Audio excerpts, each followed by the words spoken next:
जीवन एक सुंदर यात्रा है। इस यात्रा में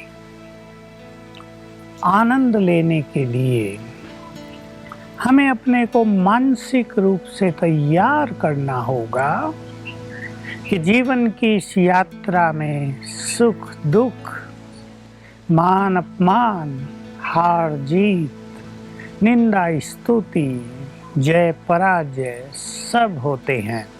मौसम भी बदलते हैं, कभी उससे बहुत ज़्यादा गर्मी सहन करनी पड़ती है तो कभी नॉर्मल गर्मी, नॉर्मल सर्दी तो कभी बहुत सर्दी, कभी तूफानी बरसात, कभी जीत हो जाती है, कभी हार होती है। दो टीम खेलती हैं, एक बहुत पावरफुल टीम भी कभी कभी हार जाती है और एक सिंपल टीम भी कभी कभी जीत के शिखर पर पहुंच जाती है।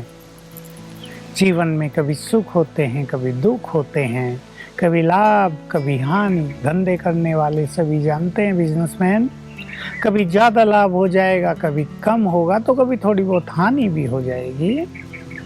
हमें इन सब चीज़ों को स्वीकार कर लेना चाहिए। चार लोग आपकी महिमा करेंगे तो चार लोग ऐसे भी होंगे जो निंदा करते रहेंगे कि ये क्या किया, ऐसा तो हम भी कर सकते हैं, इसमें तो ये कमजोरी है, इसमें तो वो कमजोरी है। हमें दोनों ही भाव में समान रहना है।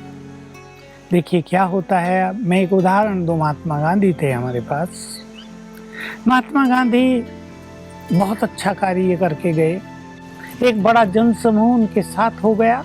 हम जानते हैं सत्याग्रह आंदोलन उन्होंने शुरू किया, बहुत सारा सहयोग आम जनता का उन्हें मिलता रहा।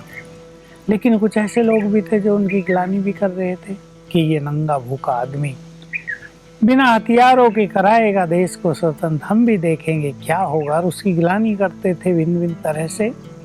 स्वामी विवेकानंद भी हुए, स्वामी दयानंद हुए। लोगों ने उनकी बहुत महिमा भी की, लेकिन उनके अपने ही लोग निंदा का जहर भी उन पर उगलते थे।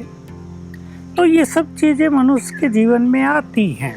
बस हमें ये सोचना है कि जितना सुख हम महिमा सुनकर लेते हैं, उसे आधा सुख भी हम ग्लानि सुनकर भी लेने लगे। आप कहेंगे ग्लानि सुनकर वाला कोई सुख मिलता है, लेकिन एक चीज तो हो सकती है कि हम अपने सुख को ग्लानि सुनकर नष्ट नहीं होने देंगे। ये तो हमारे हाथ में हो सकता है, और ये तभी होगा जब हम अपने को बहुत सरल चित्त करेंगे, जब हम इन चीज़ों को स्वीकार कर लेंगे। और मान लो हमने एक बड़ा काम किया, हमारी बहुत प्रशंसा हुई, अभी बहुत प्रशंसा हुई तो हम फूले नहीं समा रहे हैं, हमें कहीं कहीं ईगो भी आ गया, यानी हमने उस महिमा को स्वीकार कर लिया। अब यदि चार लोग हमारी ग्लानि करेंगे तो हमसे वो ग्लानि सहन नहीं होगी, हम लड़ बैठेंगे उनसे। लेकिन जो व्यक्ति मान सम्मान को, स्तुति महिमा को सुनते हुए भी स्वीकार नहीं करता, माना अपने अंदर उसको नहीं ले जाता, प्रभु अर्पण कर देता है, तो निंदा के कड़वे बोल सुनकर भी वो विचलित नहीं होगा। तो हम ये मन भी बना लें कि आज महिमा हो रही है या 10 लोग महिमा कर रहे हैं तो 2 लोग ग्लानि करने वाले भी निकल ही जाएंगे अवश्य। ये इस संसार के खेल का नियम ही है, इसलिए हम उसमें बहुत विचलित ना हो जाएं, अपने को बहुत स्ट्रॉन्ग करें। बल्कि हमें सोचना ये चाहिए कि जब हमारी कोई निंदा करता है तो उससे हम कुछ सीख लें। लोगों ने कहा निंदक नियरे राखिए, निंदक को अपने नियर रखो, अपने समीप रखो, साथ में निंदा करने वाले को अपना परम मित्र मानो। हमारे बाबा तो ये कहते थे, निंदा हमारी जो करे मित्र हमारा सोई। तो निंदा करने वाले तो मिलेंगे अवश्य, लेकिन हमें अगर उनको अपना मित्र समझ लेना है, और क्यों समझ लेना है, क्योंकि हम ऐसा सोच लें कि वो हमें हमारी कमजोरियों का स्मरण दिलाकर हमें कमजोरियों से मुक्त परफेक्ट करना चाहते हैं। तो वो भी एक तरह से हमारे बहुत अच्छे मित्र हैं, हमारे गहरे शुभचिंतक हैं। जब ये एटीट्यूड हमारा उनकी ओर रहेगा तो हम निंदक के प्रति अपने दृष्टिकोण को नहीं बदलेंगे। हम ये नहीं सोचेंगे ये हमारा शत्रु है, 10 लोग तो महिमा कर रहे हैं लेकिन यही व्यक्ति हमारी ग्लानि करता है, लोग क्या कहेंगे। लेकिन लोगों के बारे में भी हम जान ले कि अगर 10 लोग आपकी महिमा कर रहे हैं और 2 लोग आपकी निंदा कर रहे हैं तो निंदा उन 2 लोगों की भी होगी। वो दूसरे लोग अवश्य कहेंगे देखा इस व्यक्ति ने इतना अच्छा काम किया, लेकिन इनको कुछ ना कुछ बोलने की आदत ही है, ये बोलते ही रहेंगे।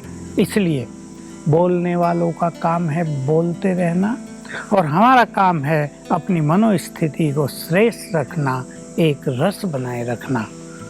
ऐसे ही हार हो जाए कभी, जैसे मैंने कहा 2 टीम खेलती हैं, एक जीतती है एक हारती है, कभी कभी बिल्कुल उल्टा खेल बन जाता है कि अच्छा खिलाड़ी 0 पे आउट हो जाता है और हल्के खिलाड़ी 50-50 रन बना देते हैं। इसमें मनुष्य को निराश नहीं होना चाहिए और जो व्यक्ति हार कर भी हार नहीं मानता, सचमुच वो उसकी हार उसके लिए वरदान बन जाती है। हार उसके मनोबल को तोड़ने वाली नहीं बनती, बल्कि हार उसके गले में सदा ही विजय का हार डालने वाली बन जाती है।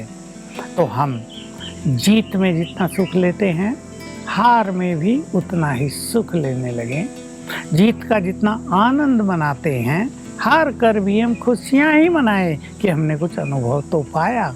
चलो कुछ भी हो गया हो, हमने अनुभव पाया है, हम आगे बढ़ेंगे, अपनी गलतियों से हम कुछ सीख लेंगे और जो मनुष्य अपनी गलतियों से कुछ सीख लेता है वो सचमुच आगे बढ़ता रहता है। तो आइए गहराई से चिंतन करें।